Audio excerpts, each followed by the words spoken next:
শঙ্খ কেন তিনবার বাজানো হয়, তার বেশি কেন বাজানো হয় না, তা আজ আমরা জেনে নেব। হিন্দু বাড়িতে প্রায় প্রতিটি পুজোর পর শঙ্খ বাজানো হয়। বিশ্বাস করা হয় নিয়ম করে নিত্য পূজার পরে তিনবার শঙ্খ বাজালে অশুভ শক্তি দূরে শুভ শক্তির প্রভাব বাড়তে শুরু করে। এর ফলে গৃহস্থের সংসারে শান্তি, সুখ ও আনন্দের পরিবেশ তৈরি হয়। শাস্ত্র মতে এর পেছনে প্রতিটি অর্থ আছে।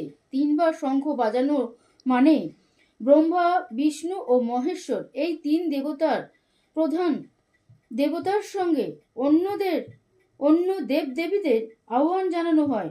কিন্তু তিনবারের বেশি শঙ্খ বাজানো মানে দেবতাদের সঙ্গে দানবদেরও আহ্বান জানানো হয়। এর ফলে দেবতাদের আশীর্বাদের বদলে অভিশাপ নেমে আসতে পারে। এই কারণে শাস্ত্রে পরামর্শ দেয়া হয়েছে পুজোর শেষে তিনবারই শঙ্খ বাজানো হয়, তার বেশি নয়।